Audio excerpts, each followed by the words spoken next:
Bonjour Bernadette. Bonjour Françoise. Merci Bernadette d'accueillir les Malouins dans la course, dans un lieu paradisiaque qui vous est proche et tellement proche que le sujet qui nous intéresse, regardez, c'est juste au fond là-bas. Il est encore un peu petit. Allez, il s'agit du fort de la Conchée. Bernadette, c'est un magnifique endroit qui vous tient à cœur. Oui, moi, ça fait tout juste 10 ans que nous sommes rentrés dans cette association. Et c'est Alain Rondeau qui est à l'origine, comme chacun sait, de cette extrêmement belle restauration qui nous a donné vraiment le virus.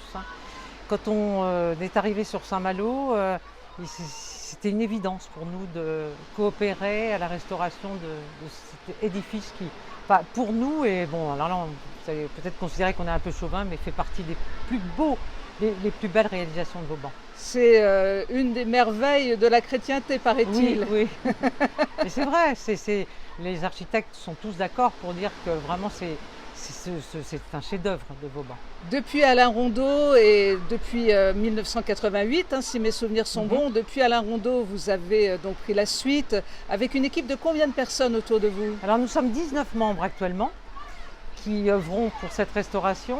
Alors évidemment, il y a des compagnons qui nous ont quittés, qui ont été remplacés par d'autres. Aujourd'hui, il y a un engouement pour des gens plus jeunes qui souhaitent rentrer dans cette association. Et tant mieux, parce que tout ce qui a été fait depuis 32 ans, il faut pérenniser. Et il n'est même pas imaginable qu'après nous, ce fort, il s'éteigne, qu'on l'abandonne à nouveau. Et donc on cherche maintenant, quand il y a des parts qui se libèrent, à faire rentrer plutôt des jeunes qui vont assurer la pérennité de cette restauration. C'est un travail colossal qui a déjà été accompli sur le fort avec à présent tous les logis terminés et une très belle exposition dans l'un d'entre eux. Oui, alors ce qui est vraiment intéressant, alors de ce dernier logis absolument magnifique, comme j'espère de nombreux visiteurs le verront, l'intérêt de cette expo photo, c'est de montrer l'état d'origine, enfin l'état dans lequel le fort était avant la guerre, malheureusement son état de destruction après la guerre, après les bombardements, et la page suivante, c'est de montrer non seulement la qualité de la restauration, mais tout ce qui a été réalisé depuis 88, puisque ça fait exactement 32 ans que l'association travaille à la restauration de ce fort.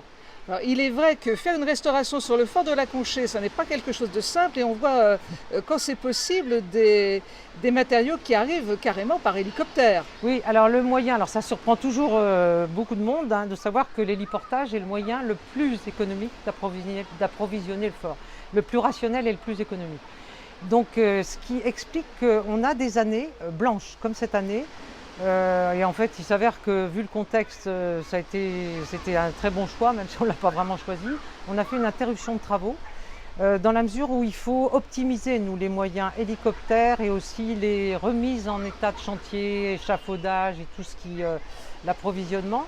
Donc on optimise la trésorerie, on préfère faire une impasse de travaux une année pour mieux faire 2 tranches en une, ce qui va être fait l'année prochaine. L'année prochaine, on a une très grosse tranche de travaux qui comprend la restauration, la finition des remparts ouest qu'on a entamé il y a 2 ans et aussi la fenêtre de tir sur la façade est qui aujourd'hui est encore équipée de ces échafaudages qu'on n'a pas démontés. Bernadette, on va pouvoir venir admirer sur le fort de la Conchée l'avancée considérable des travaux engagés sur un week-end exceptionnel les 12 et 13 septembre prochains.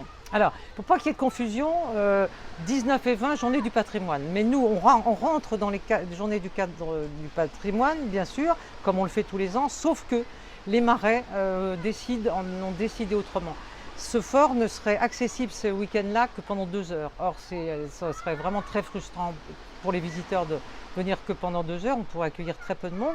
Donc, on a décidé d'anticiper d'une semaine, c'est-à-dire que le fort sera ouvert concrètement le 12 et le 13 septembre, une semaine juste avant les journées du patrimoine.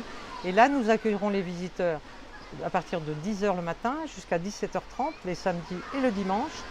Ils pourront venir nous rejoindre par bateau-taxi ou par leur propre embarcation, suivant leur désir. Et nous serons là pour les accueillir au rythme des arrivées. Nous organisons des visites guidées parce qu'il est hors de question que les gens repartent sans avoir l'idée de comment il a été construit et pourquoi et comment. Bernadette, merci infiniment pour tout ça. Les Malouins dans la course seront présents sur le fort de la Conchée le samedi 12 septembre. Et on invite évidemment tous les abonnés de la page et tous les amoureux du fort à venir faire un petit tour sur le fort de la Conchée. Regardez-moi ça. Regardez ça, c'est vraiment absolument merveilleux. C'est pour vous, c'est visitable le 12 et le 13 septembre prochain. Merci beaucoup Bernadette. Allez, merci, au revoir, à bientôt. merci, au revoir. Au revoir.